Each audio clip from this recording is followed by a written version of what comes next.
Hello and welcome to the West Yorkshire Football Show. We're live here to give our instant match reaction to Sunderland 1, Leeds United 1, here with myself, Stephen Brown, and joining me as ever to discuss everything to do with the Whites is Jason Booker. 1-1, but could it have been 3 points for the Whites? You could definitely argue in that one. It's 5 games unbeaten. Now it's another goal for Dominic Calvert-Lewin, and it actually increases the gap to the bottom 3 as well, now to 7 points ahead of West Ham. Jason, another very, very positive performance, positive away performance. Somehow found ourselves a goal down. I wasn't quite sure where that came from or how that happened. I actually thought we were really clever in how we can. Because Sunderland had a fast start. You could see they were pressing us, they were trying to, the crowd, and it seemed like their kind of ambition was to get at us early and maybe sneak in front, but I thought we handled that really well. Thought we were carving out the better opportunities as well, controlling the possession. Somehow found ourselves 1-0 down, and then it just didn't. It looked like it might be one of those days, I think, at one point. But second half, absolutely fantastic. We absolutely battered them, and just couldn't quite get that second goal, which I thought we richly deserved. But on the whole, Jason, we have to be happy. It's another, a kind of dent in the idea that Leeds can't perform away from home. It's another goal for DCL. It's another point out of that relegation zone as well. So it's a positive afternoon. Well, before we even kicked the ball today, mate, I mean, the weekend was already luxurious for us. The results went really well for us around us, especially West Ham losing against Fulham at home. They'll be looking at their fixtures and thinking, well, this is where we get 3 points and they leave with none. We quite well could have conceived a situation this weekend where we were 3 points in front of West Ham. Yeah. West Ham win at home at Fulham and we lose away at Sunderland, and we find ourselves at 7 points. So this is a massive, massive weekend for us. And, going into the game, we'd have taken a point. I'd have snapped your hand off with a point. Now, the way that the game plays out, again, just think leaves us with so many positives, so much good feeling, and absolutely we deserve to win that game. Sunderland for me, I think, have massively outperformed where they actually are in the table. I think I've said this all week in the build-up to this game. Sunderland fans have become real arrogant, I think, about their kind of standing in this Premier League season. And you know what? Let them enjoy it, I guess. I get it. I understand it. They've been out of it a long time. But I think they're probably 5 or 6 points better off than they should be. And I think we're 5 or 6 points worse off than we should be. I think we're very similar. Yeah. I've said also even, this team is between 16th and 18th. I think that is ultimately where we will finish. I think Sunderland are around the same. I think they're in that same kind of bracket, but because they've got the points on the board, they can play with such a freedom that, we just can't. And I think we're showing moments of being able to do that. But ultimately, they've put themselves in this position. They deserve it, but they have outperformed where they should be. That's how I see it. And I think you saw that today. Outside of one moment of real quality from Adingra, because again, it's a goal that really most weeks won't go in. He hits it at the keeper, he balloons it over the bar, whatever. Like, you don't whip it into the top corner like that. Outside of that, they had nothing. Perry had nothing to do. Again, how many times are we going to say that this season? He's had nothing to do. And we've had chance after chance after chance. Now, don't get me wrong, some of our chances were more half chances and we've not made the most of them. But like Bogle, as an example, should tap it in from a yard out. The game's a completely different second half. We can cut them open on the counter. But yeah, sorry, I'm skipping over a few different places with this because there's just so much excitement attached to this because Sunderland have got all the plaudits and I feel like we've got none this season, really. Now whatever it is we're 6 unbeaten and, DCL scores again. I thought Brendan Aronson today was unreal. I thought it was excellent. And, we had changes within that structure as well because of what happened to Joe Rodon. And that's a big, big concern. But mate, overall, loads to love today, and I thought we were excellent second half. And the goal, by the way, is an absolute beaut. It's the second goal only this season that's involved every single player in the build-up, and it was sweeping the way that Stack takes it and whips it into Brendan, and then Brendan's assist. It's a beauty. I know. I want to bring something up in a minute just to back that up as well. Just want to get through some messages. Sporting Jenny, hi, Jason Browney and everyone at West Yorkshire Football Show. Hope you all had a fantastic Christmas. 7 points clear. West Ham going into 2026. I'll take that every day. Absolutely. Martin, Happy New Year. Happy New Year. West Ham fans think they're already down. John, good result today. You have to give Sunderland credit for great recruitment in the summer. Robbie, great point for Sunderland. What you were saying, I think we've seen a special goal there to today, Jason, when you look at it. And there's this little Opta stat here. Like you say, only the second goal that's involved all 11 players in the build-up. But you look at the pass map, like you say, when Stat picks that ball up, and beautiful ball, and he was a terrific one. I actually got a text from a non-Leeds supporting fan today, and they dip in, don't they? And he was like, "That Stack's a player," and I was like, "Yeah, he is. He is a player." He was brilliant today. He was really, really, really good. And the same mate actually texted me, said, "You've somehow made Granit Xhaka look like Seth Johnson today." So I thought, he was crap. It was awful. Yeah. Did you see that ball at the end where he just lobbed it to nowhere? It's like, he didn't look to me like he didn't quite have the legs for it, to be honest, today. But we have the capabilities of being able to do that to players that have been banging at form. We've seen this season. Like a player turns up and you think, "Oh God, he's had such a great season so far," and then they don't deliver against us. That's not down to the player. That's down to the system and the tactics around making sure that you nullify them players as best as possible. There were others as well. I mean, Brobbey didn't really get much joy from the back line. I didn't think he held Pascal up a couple of times, but ultimately he really struggled. I thought Adingra had a couple of moments against Bogle, but I thought overall was good. I thought Gabby was excellent defensively on the other side today. The back, I mean, I've had a bit of back and forth with a Sunderland fan this week about because I said, long story short, I said Joe Rodon would start in their side, and Alderete and Mukiele and Ballard, who was missing today, apparently are just like the best players in the world. Wow. And I thought DCL had them all over the place. Yeah. He had them absolutely scrambling. Every time the ball came forward, it was Calvert-Lewin winning them. I mean, if Brendan manages to score that goal, and it's not nothing Brendan does, Brendan actually finishes it brilliantly. It's past Roofs.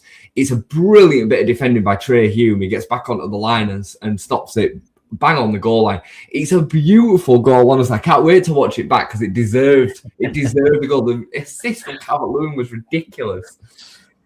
Yeah. So anyway, sorry, I'm waxing lyrical a little bit. I'm glowing. No, absolutely. It was as we thought it would be. It was the 3-5-2 set up there, and probably that kind of what overshadowed that opening bit was the injury to Joe Rodon, who's bionic man. He's never out, and bless him, he tried twice, didn't he, to carry on, but it eventually got to him. A couple of really kind of nasty kind of happenings in challenges. Look, some of the players have got the right to go for the ball, but it was just one of those. I mean, that second one where his ankle kind of turns, it's just nasty, isn't it? And it was sad to see him go off, and you think, well, how are Leeds going to cope from here? Because Rodon is such a leader in this team. You think, I'm a bit worried about what's going to happen there, but actually we switched it up, and did Rodon go off before the goal or after? No, the goal was kind of because of his injury, unfortunately. So he got back up, and then he was half a yard further behind the play. He actually plays everybody on side. So it's actually a bit of a sick note. It is what it is. It's one of them. And I mean, I feel sorry for it's one of the, because I've had a bad history with ankle rolls and injuries, ligaments and whatnot. The first one, with the adrenaline pumping, you can kind of get through it. But then for the roll to happen again, or it's not even a roll because of the contact from the player, it then opens up the injury even more. So it might have been a tier one kind of tear one kind of injury that first happened, and you can kind of play on with that. The second one, it'll have opened it up to maybe a 2 or a 3, and you become unable to be able to put weight on it. And never mind the confidence that you don't have in being able to plant your foot and pass the ball and stuff. And you rely on Joe Rodon's recovery pace. He wouldn't have had that recovery pace anyway. It should have come off after the second one. And they were both. It's a funny one because I don't think either of them was with malice. I think they were with real dogged determination to get in front of the ball, and the follow through was caught in both times in exactly the same way. I think it's really, really unfortunate. I don't want to be too critical of the opponents because I don't think they there were horror challenges or anything. I think the second one's a tad reckless, but it's only because of how low he brings his knee and the knee catches the foot on the way through. So, but it's gutting. And the likelihood is he'll be out in the next 2 games. I can't see there's a way that he recovers from that for Thursday.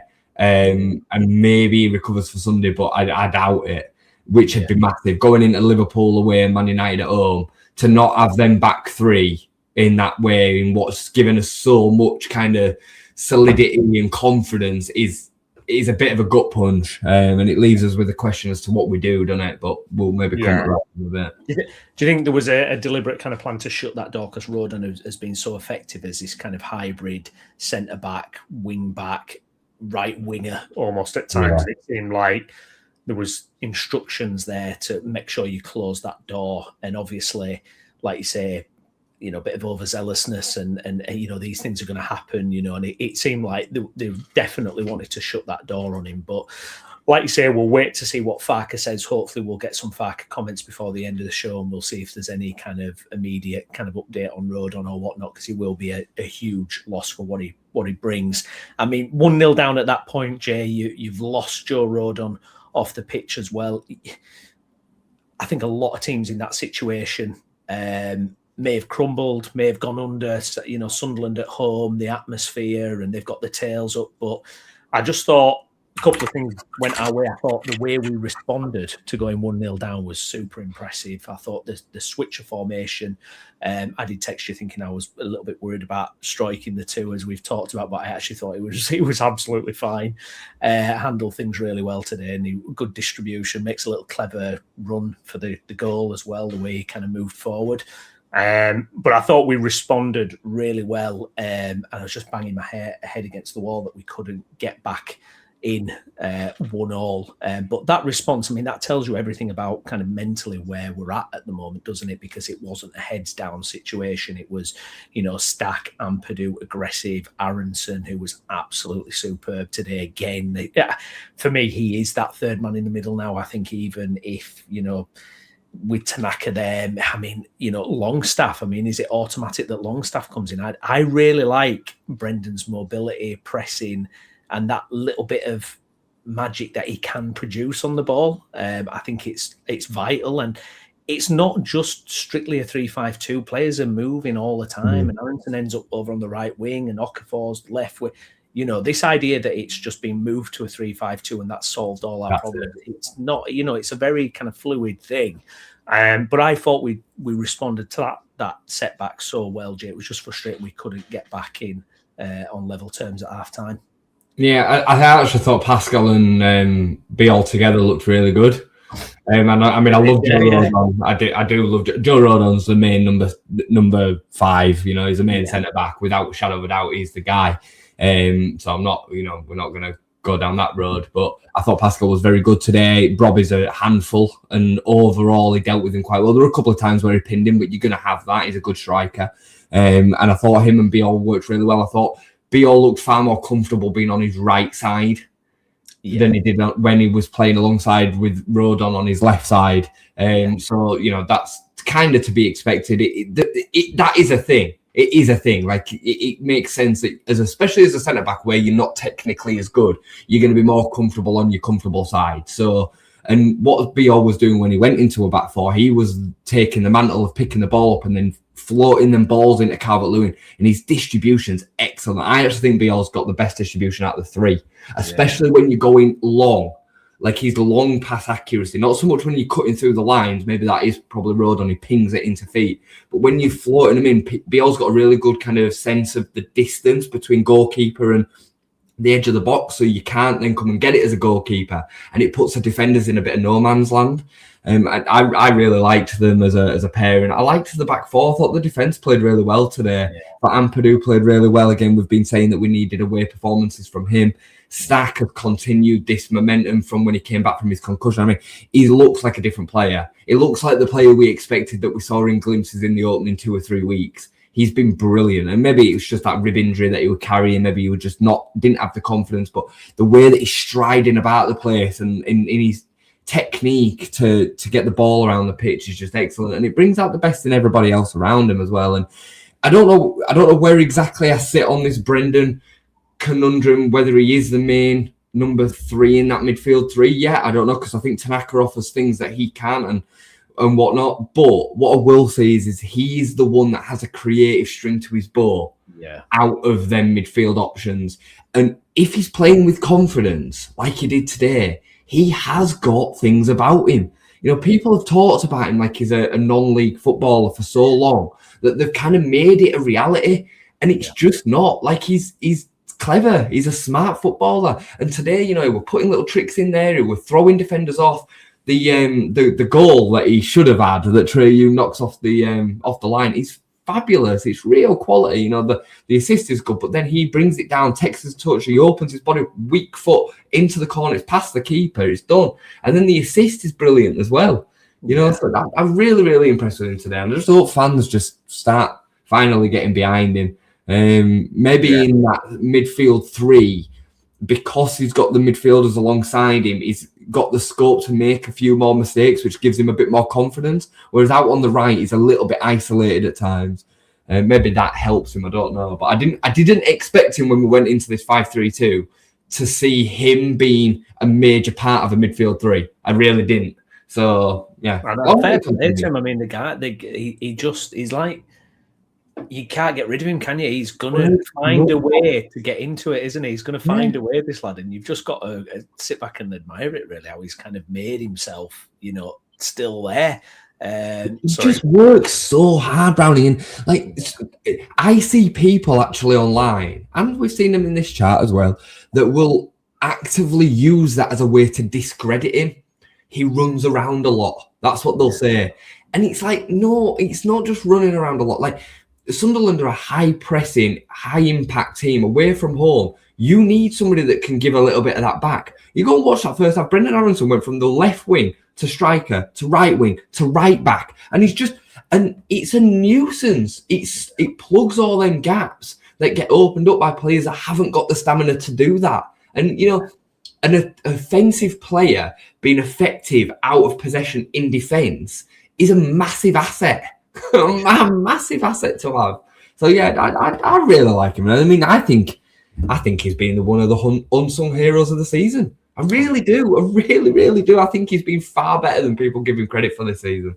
Yeah, I do. Thanks for your comments, guys. Digger, he's a determined player, good trait to have. John Aronson had a great game. His work rate was second to none in driving the ball forward. Absolutely. Totally agree. Just want to bring this point up as well, Martin. Thank goodness for you guys paying attention to underlying reality and not giving up on our team. So far, so good, but I don't get the doubters even saying Brentford were shit when we gave them a good game. And this is the kind of non-logic of it. Suddenly everybody else is terrible when we get a positive result against them. It's like, we know the argument today is Sunderland have all these players out, blah, blah, blah, blah, blah. You know, we know that. But look, there won't be many teams, I don't think, that are going to the Stadium of Light and dominating like that and making Xhaka look like Seth Johnson, for God's sake. You know, I think, like you said, Jay, it's not just they've had an off day, it's us imposing ourselves. And that's what we didn't do in them Nottingham Forest and Brighton, is we didn't impose ourselves. Today we did, and we did. And in this run that we're on, we have done. Yeah, 100%. I mean, we can definitely be objective enough to understand why people were flapping after the Forest and the Brighton games. Yeah. But I think that the Forest and the Brighton games were very isolated. Very, very isolated. There were poor performances in and amongst 18 games now where we've actually played really well. And that doesn't mean that we've won all of those games. It doesn't mean that we haven't even lost. You know, Spurs at home, Villa at home are great examples. Fulham away, I didn't think we were bad. We definitely deserved a point. We all know what happened. There's several instances this season where we can say, you know what, the performance was fine, but the result didn't go our way. Forest and Brighton aside, because they were really, really poor on the day, I think we've always shown an intensity. We've always shown an idea, a structure, and an ability to be able to compete at this level. We've been able to bridge the gap. I've been saying that all season now, bridging the gap of quality. Because whenever I watch our team play, I see a set of players that don't have the technical ability that the opponents have. You know, we're talking about Brendan Aronson having a great game for Leeds United today. Technically, is he as good as an Adingra? No, he's not. But he can make up that distance in the intensity that he puts in, the desire and the tactical structure that the manager sets out. And I mean, again, Daniel Farke won't get any credit today. It'll all go to the players and the performance. We've heard all season from our own fans as well. Regis Labrie. If we had Regis Labrie, we'd be so good. Like Daniel Farke today took a team that was actually not as good as his and actually smashed them. We should have won that game comfortably. And that was down to Daniel Farke and the system. Yes, the players are a part of that, but they're playing for him. They're instructionally operating at what he's telling them to do, and it's getting these results. You know, when was the last time we lost a game now? Man City? When was that? Yeah. I don't think we lost in December. I think we're ending up. Have we not lost in December at all? I think we've lost in December, no. I thought Man City were in December. I mean, I just think it's the plaudits. We 29th of November, Man City game. Yeah. We have not lost in December. For me, Daniel Farke was manager of the month, right? Yeah. Like he has to be manager of the month. We've beaten Chelsea. We've what were the other win? We beat Crystal Palace. 4-1 at home. And then we drew with Brentford away, drawn with Sunderland away. Sunderland have got the best home record in the division. You know, yeah. I'm seeing the point there, Spotting Journey. I get it. I absolutely get it. But at the same time, that's been part of this amazing recruitment structure in which they've kind of held everything on this season, right? So if that's part of their recruitment structure, then they have to be willing to be kind of analysed throughout the whole season with that month in part of it. So I don't have any sympathy for that. You know, we all have players out during the season. We lost our best player after 20 minutes today.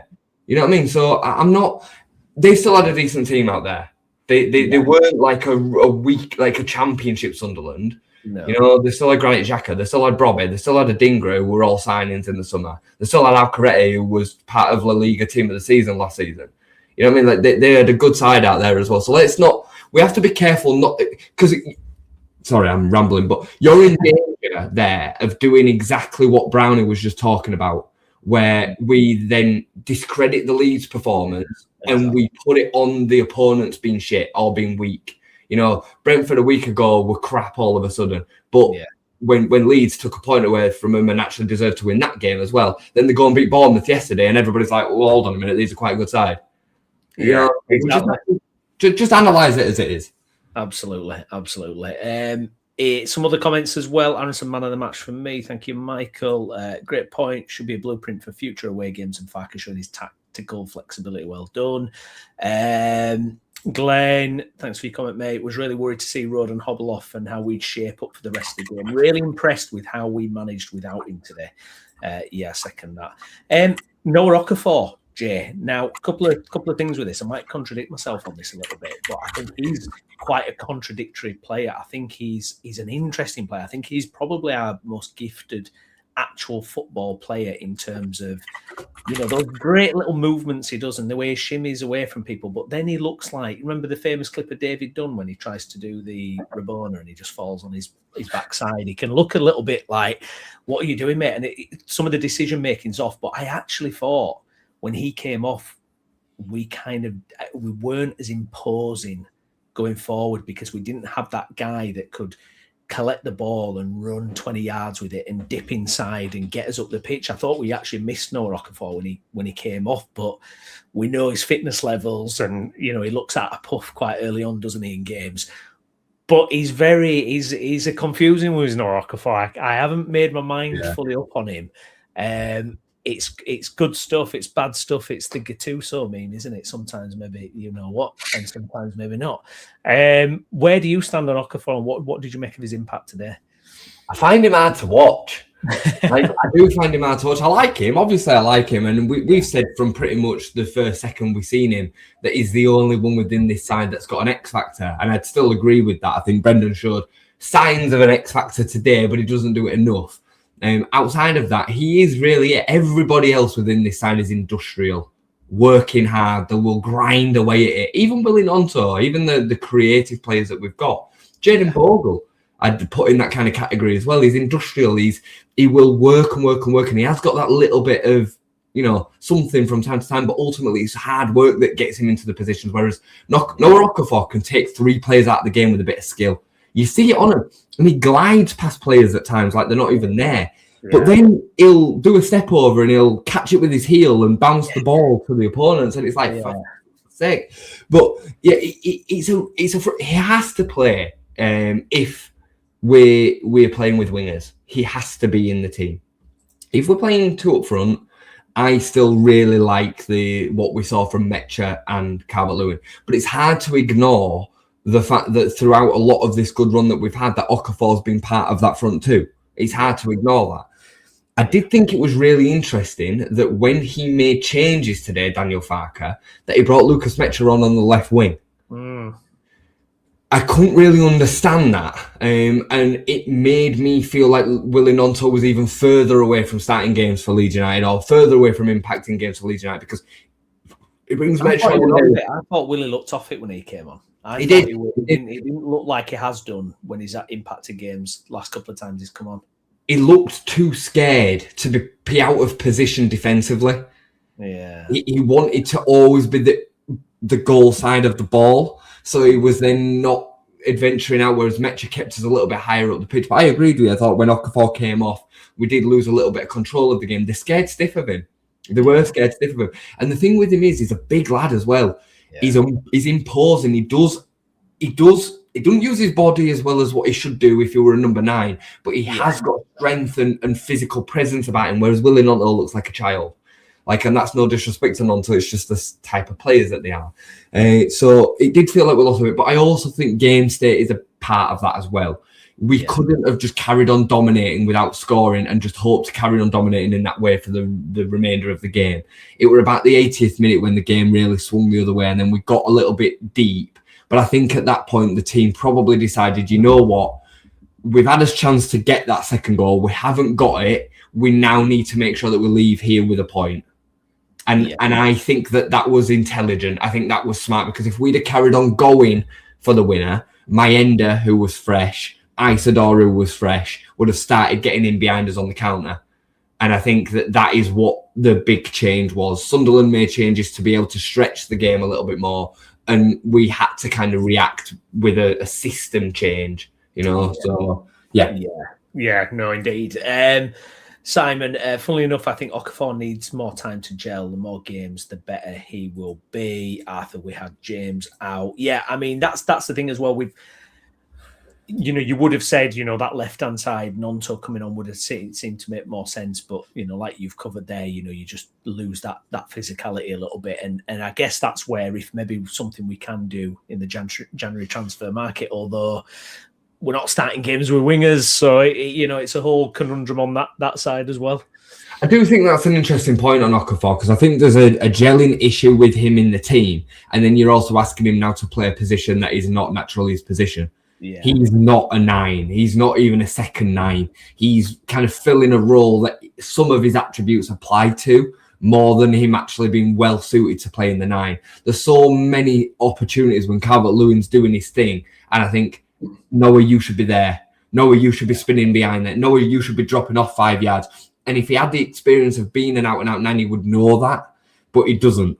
So he still gravitates towards the left-hand side of the pitch, because that's where he's most comfortable. Brendan does it a little bit too.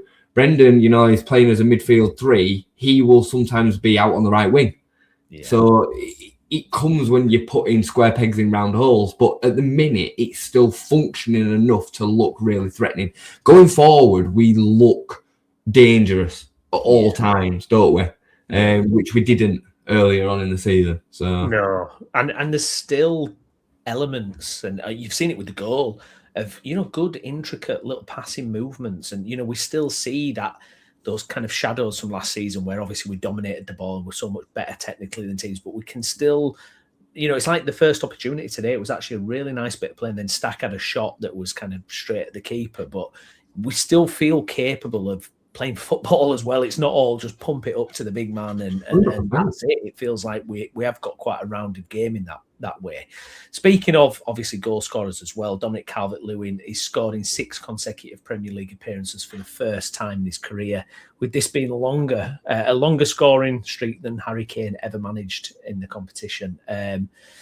DCL, what can you say, Jay? It's 8 goals for the season now, and you put in the group on the plane, and it certainly feels like he's just. I mean,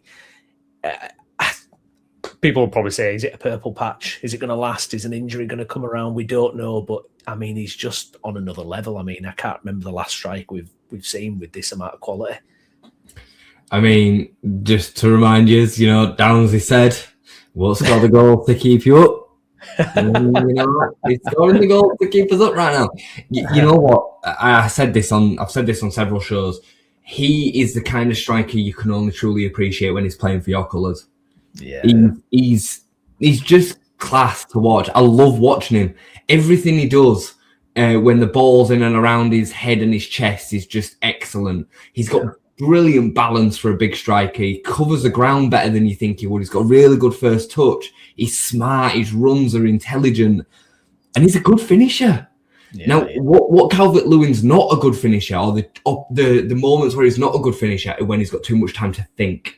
Yeah. When he's one-on-one with the keeper and the keeper's bearing down on him, he's got to place it around him. He's not great then. You put Erling Haaland in that situation and it's going to go in most weeks. Calvert-Lewin's great when he's got no time to think about it. When the ball's getting flashed at him and he's just got to direct it towards goal, head or feet, he's very, very good in them areas. And again, that chance today, it looks easy because he makes it look easy. It's not that easy. He strides onto that first time and takes it. I mean, Rose stands no chance. He's excellent, mate. And, that stat, scored in more consecutive games than Harry Kane. Harry Kane's probably the most prolific English goal scorer this country's ever seen. Yeah. Maybe outside of Alan Shearer, right? Like, he's right up there. He's right. And Calvert-Lewin's actually scored in more consecutive games than Harry Kane. And he's playing for Leeds United. He's not playing for Spurs, who were challenging for the top four for during most of Harry Kane's time. He's playing for Leeds United at the bottom of the Premier League. So he stands a serious chance of getting on that plane. Serious chance of getting on the plane because he's very, very different. He gives us something different.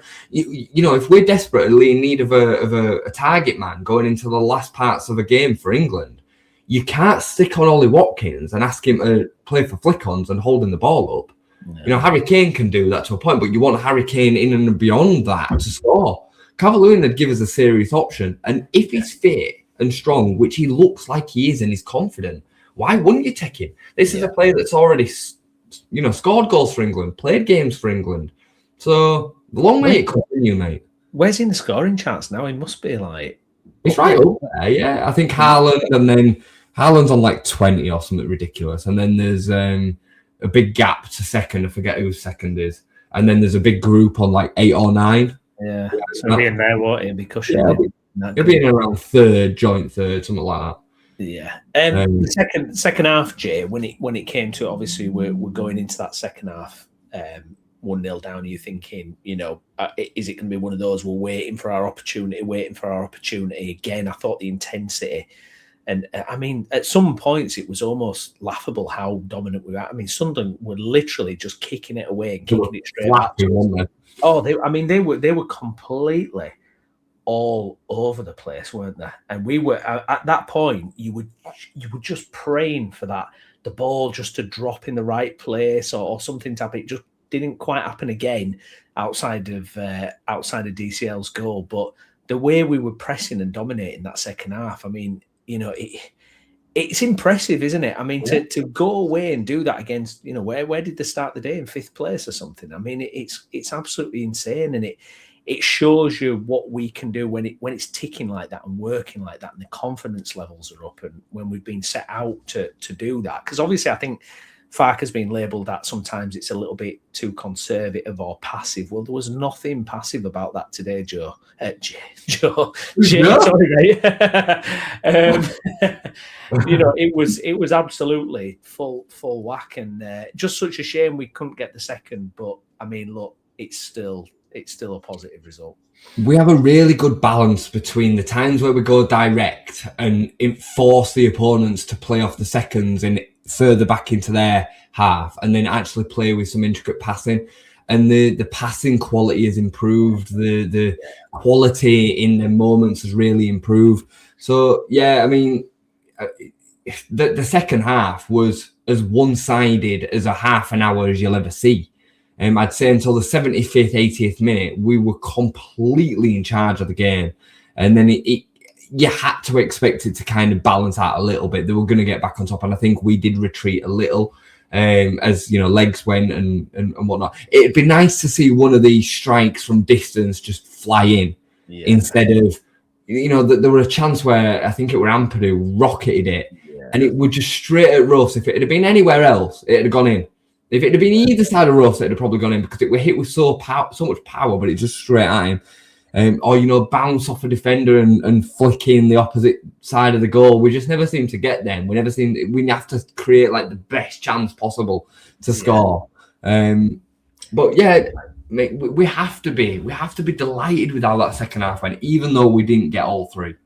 Did you think the set pieces were less impactful today? Do you think we didn't? A few of the deliveries, it wasn't quite on the money. We even went short at one point, and then it ended up falling at Brendan outside the box, and you just knew it wasn't going to, But the set pieces didn't quite hit in the same way. But I mean, it's hard to be too critical because obviously, how many corners did we have today? By the way, we were racking them up, weren't we? Let me see how mmany corners we had today.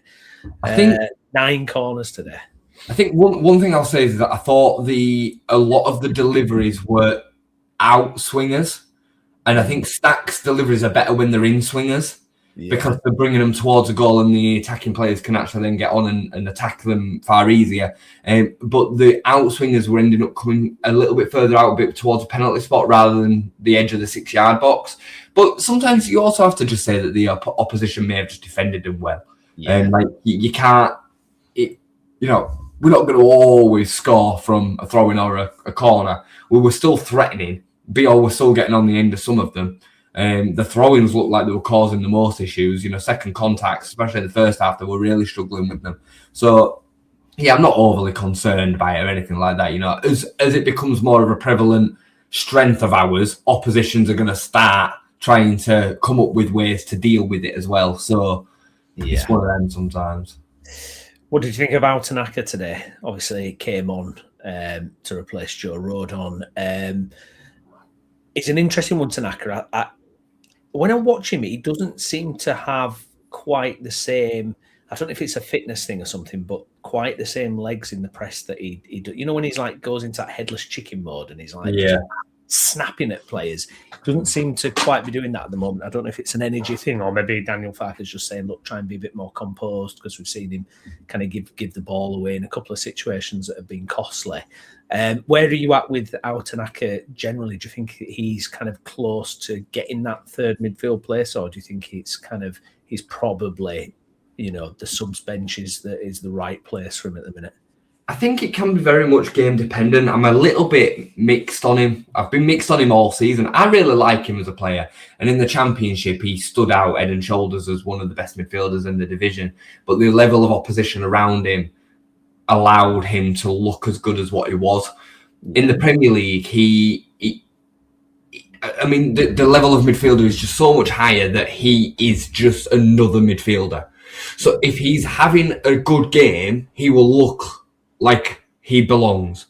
When he's having a bad game, he will look miles off it. And I've said this several times. We've spoken about the Bournemouth moment. We've spoken about the Manchester City moment. The big thing with Altanaka is the mental game and the game awareness and the decision making in really key moments to make sure that a bad mistake doesn't end up costing us a goal. And that's where I really stand with the worry on Tanaka. It's not that technically he's not good enough. It's just that in some key moments of Premier League games, he makes bozo moves which end up conceding us points and goals and games. So he just needs to keep on developing and keep on learning. And I think in a midfield 3, I think he's got in a 5-3-2 or a 3-5-2, however you want to kind of coin it. I think he has more scope to be able to do that, more scope to be able to create that experience. He can get away with more. I think this whole team hinges on 2 players, really. It hinges on Ethan Ampadu and it hinges on Dominic Calvert-Lewin. Whether we play 4-2-3-1 or 3-5-2, it doesn't really matter. The team ticks when them 2 are really at it. Ethan Ampadu, when you watch him, he's leading this team literally on his shoulders. He's directing everything. Like, he's the choir master, the orchestra of everything that's going on. And Calvert-Lewin gives us that real edge quality that most teams that get relegated don't have up there. They're the two real differences at the minute. So I think when Ethan Ampadu's really leading the team and really playing well, Ao Tanaka can then survive far more because he doesn't have to think about it all. He can just try and play his game a bit more, So yeah, and I think that's really on the mark kind of comment as well, because we've played a very similar lineup, and this, apart from a couple of injuries we've had this season, we've managed to keep so many players fit and available, and you kind of just think these players are going to be playing every game and it's not going to be a problem. But obviously reality bites today. Joe Rodon, we've got an update now. Baron Cross speaking at Farker after. Farker says Rodon's ankle is very swollen.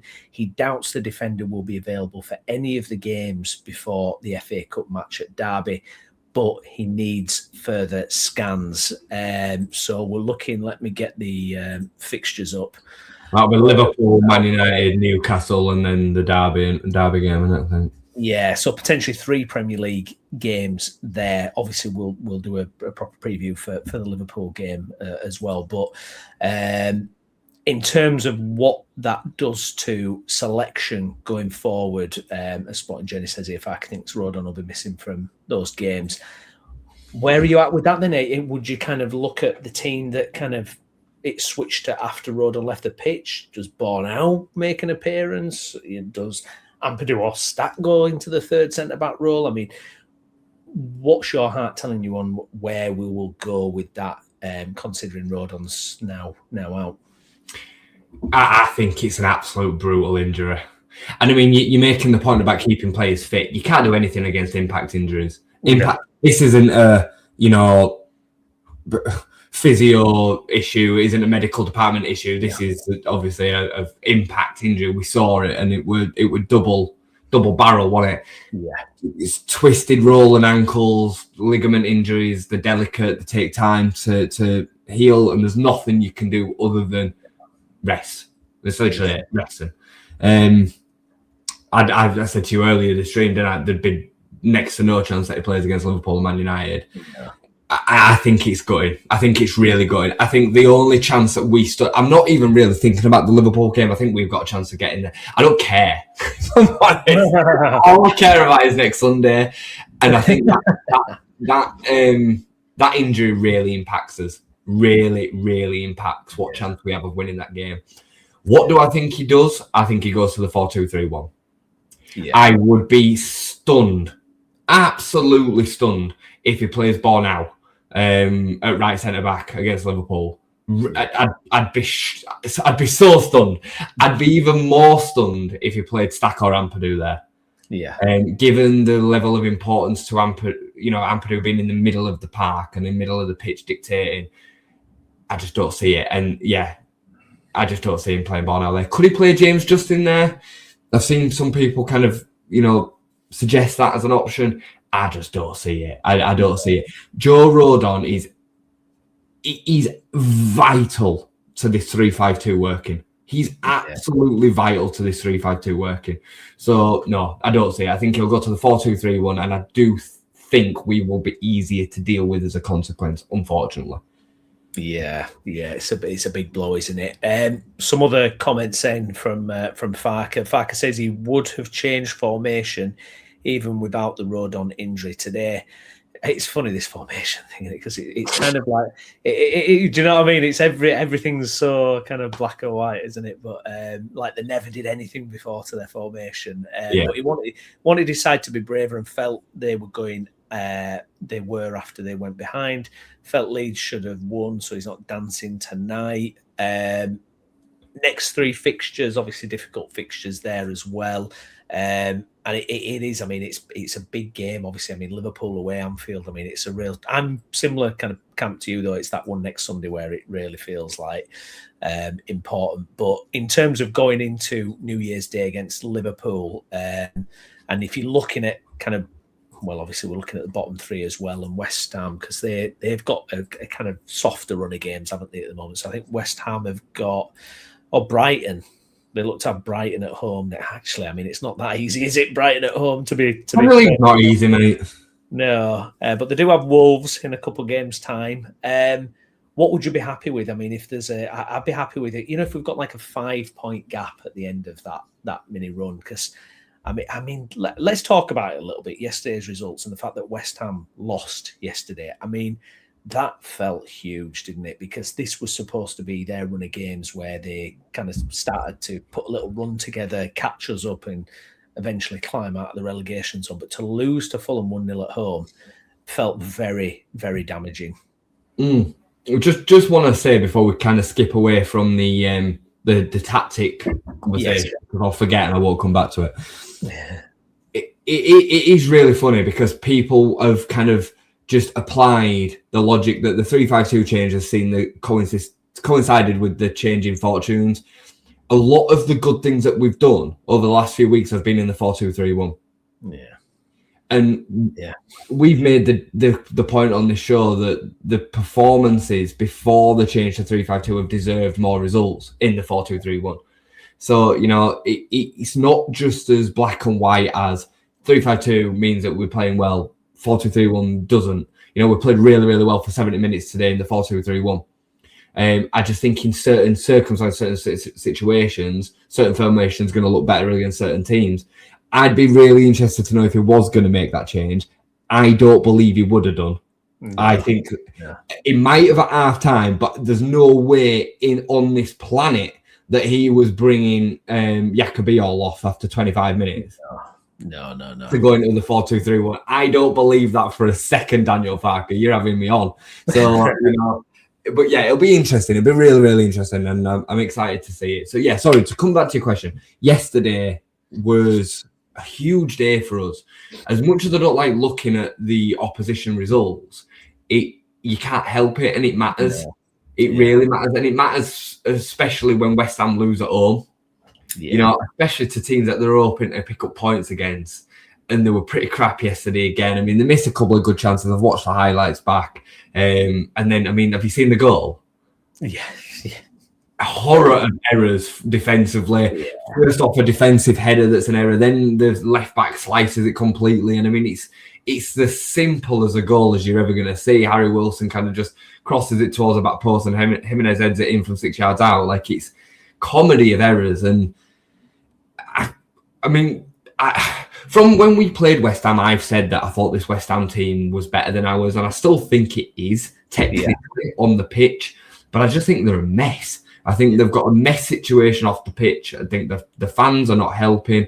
I think the players are down in tools a little bit, and they've got no coherence together as a side. So we're a better team. They might have better individuals, but that doesn't matter. And when you're applying it in a certain way, so you know they turned up at Ellen Road and we swept them outside inside 15 minutes, didn't we? Yeah. So they're in real trouble, mate. They're in real trouble. I mean, they're 7 points behind us now. 7 points is a hell of a gap to claw back. We're halfway through the season, and they are. If they were to carry on the points that they're trending on, they're going to finish on 26 points. You know, at that rate, we could be safe with another 7 points on the board. And I mean, I don't think that will be the case, but that is the maths so far. So it's pretty wild, really, when you look at it. Well, this is it. And obviously, I mean, there was reports this morning where they're looking at Nuno now, you know, because it's 2 wins in 10 or something. Now, if they do, you know, if you do push that button, if West Ham get rid of Nuno, I mean, like we were talking about yesterday, our West Yorkshire Football Show catch-up, you know, you're entering chaos times, aren't you, then, because you're just going through managers. I mean, who else is out there, Jay, that would want to come into a situation like that at West Ham? Now, look, granted, if you can get some of those players performing, I think it's, you know, a fascinating one, Jay. Obviously relates to us as well as what's happening with Chris Somerville, because there's more and more West Ham fans that are growing frustrated with him, you know, no end product, you know, and in the Championship, obviously, we're banging in them left, right, and centre and look fantastic. But, you know, when you're in that kind of downward spiral that they seem to be in, it just everything looks kind of slightly off. And I don't know who can come in to really rescue that. Now, there's talk that they'll spend a lot of money in January and whatever. Well, look, we bought Rutter for 35 million in January transfer window and he barely kicked a ball. You know, it doesn't solve all your problems. Like you say, the base at Leeds feels strong. We've got a manager who has been there 2.5 years. We've got a group of players where it feels to me they're fighting tooth and nail. Everybody knows what their jobs are. And we've got a bit of magic happening up top end with a striker that, you know, we've pulled in on a free, but has pedigree. And, you know, you need those little things to come together and to happen. But West Ham's a warning, you know, that's how quickly it can fall apart from winning a European trophy. But I agree with you. I mean, looking at 13 points after 18 games, I mean, you know, it's a lot of movement's got to happen there, hasn't it, Jay? You've got to turn that around, you know, and they've already lost, you know, one of their supposed easy games in this run of 4 fixtures coming up. So, yeah, it'll be fascinating to see. Like you say, you can't help but look at other results, you know, when you're in the scrap. A couple other teams as well. I mean, you know, Forest, obviously, they picked up massively under Dyche. I'm not 100% convinced they're suddenly going to sprint away, though. I'm really not. Bournemouth as well. I mean, Bournemouth, Jay. I mean, a quick comment on them. I mean, they are just sinking, aren't they? They're sinking like a ship. I mean, they're a couple points ahead of Leeds now, and getting humped by Brentford 4-1. I mean, the wheels just seem to have completely fallen off there. Did you see their defending yesterday as well? Horror. I mean, if you want to watch a horror show, I tell you what it looked like. It looked like us 3 years ago. Yeah, that's what the defending looked like. It was so bad, and it kept on happening time and time again. Every time Brentford went forward, it's like, where's the back line? It was just Diakite and then no defenders. Like, it was just him defending Brentford, running at his goal. It was surreal what I was watching, and I just kept on. It was like I kept on watching the same replay over and over again, and the attack looked exactly the same. I mean, there's quite a bit to unpack there.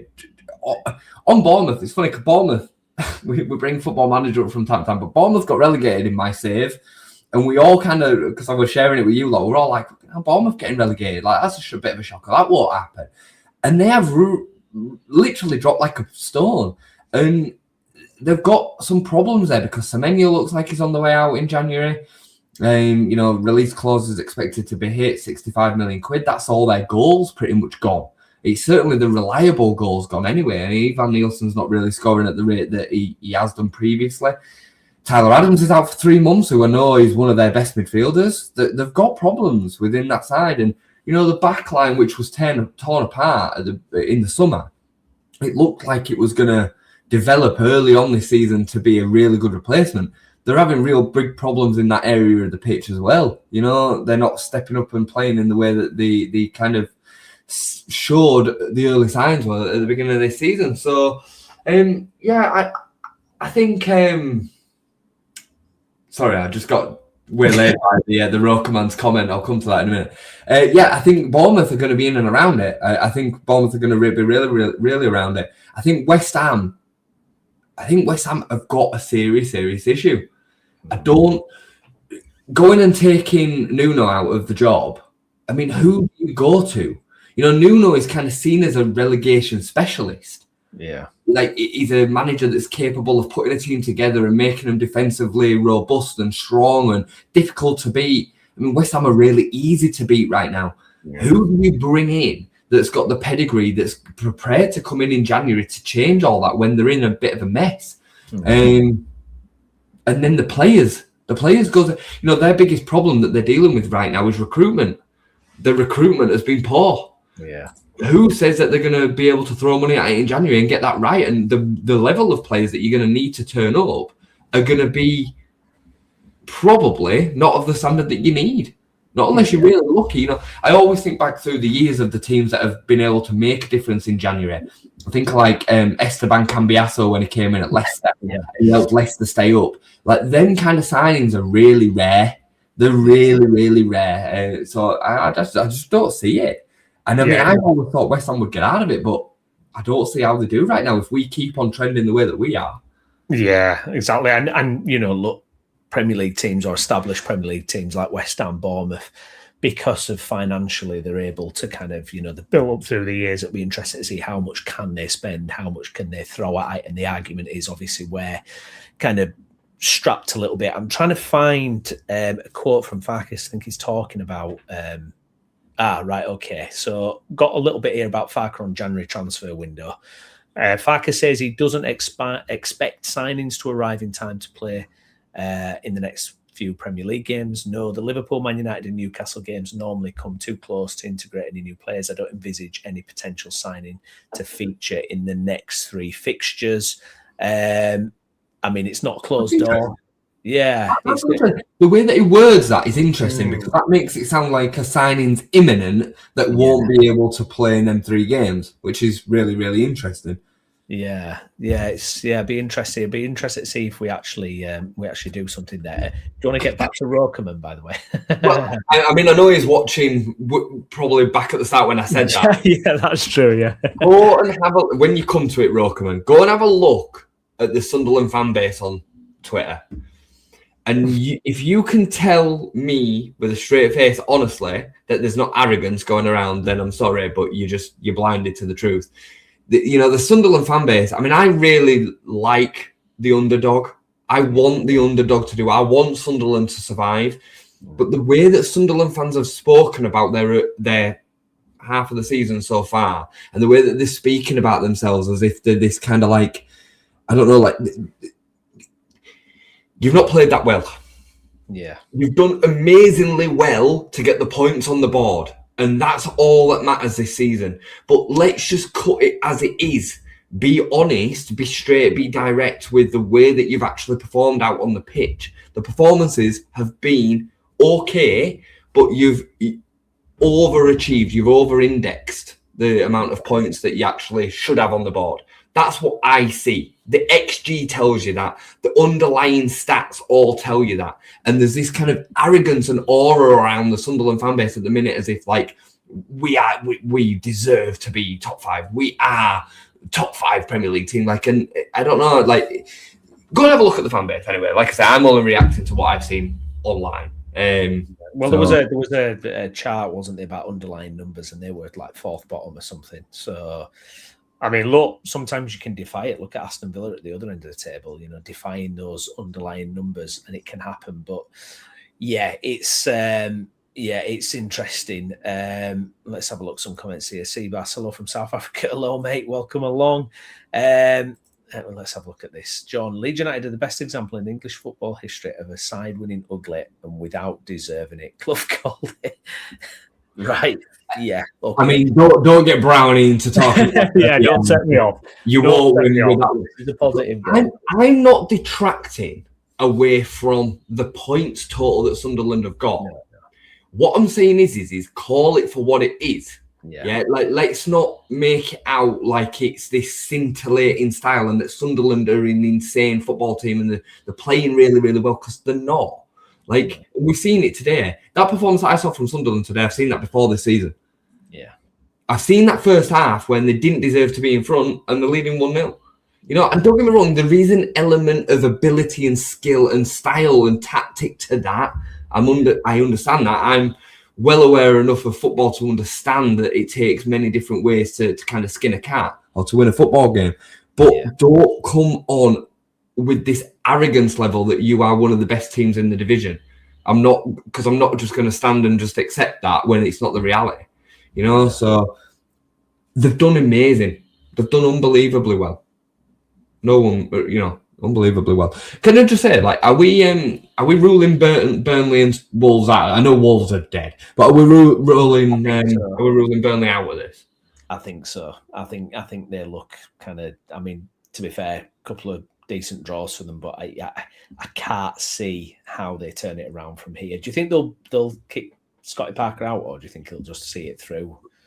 I think unless they start getting battered, unless they start getting battered and not picking up any results ever, I think they'd probably be worth staying with him and trying to build again. Like, what is the realm of expectation for Burnley? It's a bit like the Daniel Farke conversation at Norwich. I would imagine that the kind of mandate for Scott Parker in the summer would have been make us competitive, try and keep us in the hunt as long as you possibly can, but we expect to go down. I would imagine that would be the ambition. Well, I mean, 5 games or so ago, we were right next to them, and it's kind of like they've gone down and we've gone up. It's like that. It's in like a bit of a crossroads moment where it's like, well, you're just going to kind of fall into a pattern here or what. And we've luckily we've managed to turn it around. I mean, with the league as tight it is, Jay, as well. I mean, if you get a couple of results going your way, you can fly up the league. I mean, what are we? I mean, Chelsea's only. I mean, say only, but 9 points away from us, and they're in 5th. It's bonkers, isn't it? If we decent run. I mean, I always remember, Bielsa's first season where, we didn't lose in his last 10 games, and it just completely saw us home. And this has happened with Farke before. We get to this point where we just seem to get stronger and stronger as the season goes on. And look, if we can get a couple of additions in January that just boost it a little bit further, maybe give us a little bit more options off the bench, who knows? I'm not getting carried away. No, you're right. And I mean, you're absolutely spot on the table. Before a ball was kicked today, if we'd have won the game, and we deserve to win the game today, I'm going to say that we deserve to win the game today. I thought we were the better of the two sides. We'd have been 5 points behind Sunderland. And Sunderland have had this unbelievable half a season. And ultimately, we've been, in the eyes of a lot of the media, we've been relegation fodder for a lot of it. Up until the beginning of December, and we've turned things around. 5 points would have been in it. And as it stands, it's what, 8, is it? Yeah. So would that mean that it would have been 6? No, it would have been 5. Yeah, it would have been 8 points. Yeah. 8 points, yeah.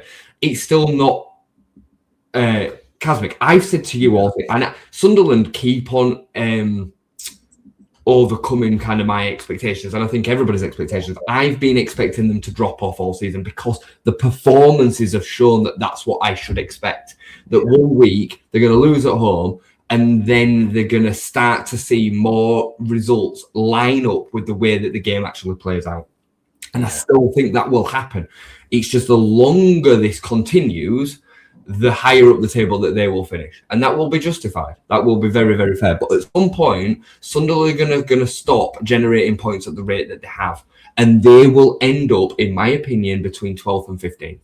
Yeah. Well, and this is why it's like Villa isn't at the top. There's no one actually thinks they're going to win the league because you just can't see them to keep doing that, can you? You can't keep doing that week in, week out. They're not dominating teams, not, loads of XG, it seems like they get 1 or 2 chances a game, or the scoring world is, and that eventually is going to dry up.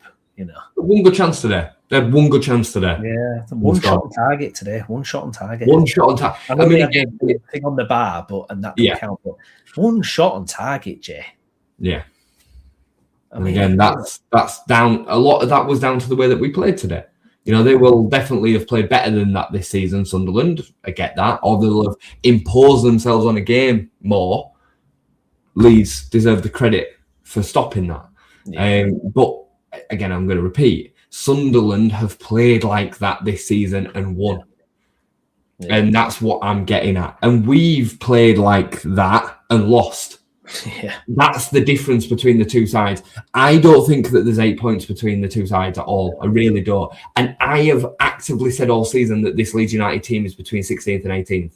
Yeah. Go and check any video, you'll see it. That's what I've said. I just think Sunderland are in and amongst that as well. I think Sunderland have probably, over the whole squad when everybody's available, are probably slightly in front of us. I think they're between 12th and 15th. So I think Browney's froze. It's froze at a hell of a time there, aren't it? I'm going to bring up a couple of comments while Browney comes back. The Burnley Turfcast podcast mentioned that they had been watching Leeds versus Palace, and as soon as Leeds had won that match, it made Burnley's task that much harder now to stay up. Yeah, I think, look, at the end of the day, Burnley are always going to have... You're back. You're a bit grainy, but you're back. Yeah. Burnley are always going to have it a little bit difficult. They're always going to be up against it because the likelihood of them being able to attract the players that they need to stay up is just much more difficult. They had Isaiah Fleming up front yesterday, and I don't know if you see the chance that he misses in the last minute of the game. Well, it's late into the game, it hits the post, and that turns 1 point into 3 and gives them a chance, and they don't. And it's them moments that are key. And right now, we've got somebody that does score them chances, thankfully. We do just have that little bit of extra quality. That is the only result this season that I feel real disappointment about, is the Burnley away result, because they are crap. Yeah. And, if we'd have gone there and got a point, even a point would have been so much better. But, a win right now, Browney, I'm just looking at the table and while I'm on it. A win right now takes us level with Newcastle. And I know Newcastle are having a bit of a patchy season, but that is how well we've done this season to bridge this gap. We've scored more goals this season than Newcastle. Yeah, it's mad, isn't it? Absolutely mad, isn't it? It is mad. It is a mad season, the way it's shaping up, honestly. We've scored more goals than Sunderland, by the way.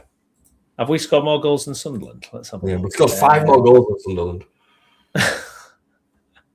Yeah, we have. Yeah. God, yeah. I mean, compared to kind of the teams below us, I mean, even Forest with all their kind of attacking talent as well. I mean, we're miles ahead of them in the goal scoring. Liverpool next, then Jay. Thoughts on that? Or look, Liverpool away, Anfield, always difficult, always super hard. They've kind of picked up a little bit, haven't they? Obviously, we know what happened last time we went there. We got that victory under Marsh. How do you feel about going into that one? Relaxed because of the position we're in and the points we've got. Doesn't feel like that boot is on our throat, does it, with this one? It's a complete free hit. I don't like saying that because I don't think any game really can be a free hit, and we've shown we're capable of giving anybody a game, and we are now starting to play well away from home as well. Yeah. So, look, we can go there with the kind of, as you say, we've not got the foot on the throat. We know we're comfortably outside the bottom 3. We can go there and relax and play our stuff, hopefully get a result. But if we don't lose too badly. Yeah. And then Sunday. They're all, right now, honestly, in my mind, I can't even tell you how psyched I am for this game. I don't really like playing into this narrative of, it's a massive game for Leeds fans and gearing up for derbies and stuff. I am psyched for this game because I really feel like the gap, and I know Man United are actually in a bit of a moment right now where they're starting to get points on the board and whatnot, but the gap between the two teams at Ellen Road's a different kettle of fish. But at Ellen Road, it feels close. It feels like we can go there and win that game. Not only does it feel like we can go there and win that game, it feels like we can go there and actually stomp them. Now, I would take any win. I would take any win in any fashion it comes. But when you've got the capabilities of doing what we did to Chelsea at Ellen Road, we can, if we impose ourselves on that game, we can be looking back at this and saying, do you remember when we beat Man United 3-0 at Ellen Road? Yeah. We can be coming back and saying that. Calvert-Lewin scored in 10 straight games or whatever it'd be by then if he scores against Liverpool. It's though, that it's kind of, we're playing Thursday and then Sunday. Yeah, but so are they. And, it's in our advantage that it's at home. I think Ellen Road is such an equaliser for us. The Joe Rodon injury makes me really, really, really upset because I feel like we need the system and we need our best players on the pitch to be able to win that game. But it means a lot to me. I want to see us win that game. I remember January the 3rd.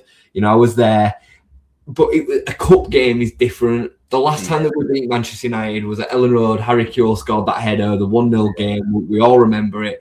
It's so long ago. I think I was 12. I'm 35 now. I want to see us win. I want to see us beat them in the league. There was a scalp we didn't take under Bielsa on it in that Premier League season and when we were up last time, so we need it. I'm just looking, though. They actually play on Tuesday. So they've got a couple You're playing Tuesday? Yeah. They're playing Wolves at home on Tuesday. And then they don't play for another 5 days until they play us. So that's a blow. And it's Wolves that they're playing as well. So I mean, it shouldn't be too strenuous for them, should it? But yeah, that's annoying, isn't it? Yeah. What ding organised that? God, whatever. Maybe we'll be more in this flow. Yeah. Whatever. Yeah, I don't want no excuses. I want us to go out there and I want us to do the job. And that Ellen Road will be fiery. The only thing that I wish was that it was at night. I just wish it was a late kickoff. Whenever. I don't care. Yeah. Under the lights would have been class. hopefully the ground is literally bear pit atmosphere kind of stuff, and we can just take them off the pitch. Yeah, just terrify them off the pitch. Absolutely. Good stuff. Okay, we'll leave it there. Thank you for everyone who commented. If you've not liked the video already, please do. And also get subscribed to the channel. Myself and Jay, we will be back with more Leeds content. We'll have reviews of the Liverpool game, Manchester United game. There'll be other shows on the channel as well, so stay tuned for that. Jay, thank you very much, mate. Thank you, mate. And thank you so much for everybody wishing us Happy New Year and joining in with us and whatnot. We'll be back. Are we going to do Thursday late night? Yeah. Oh, yeah. We've got to, haven't we? Are we going to do tomorrow as well? We did kind of an hour about doing one tomorrow. Yeah, I don't know, because maybe. It might be I'll have to let you know situation. Yeah. No sweat. Yeah, so thank you, guys. Thank you. Yes, I'd second that. Thank you very much. And we will see you soon. Bye-bye.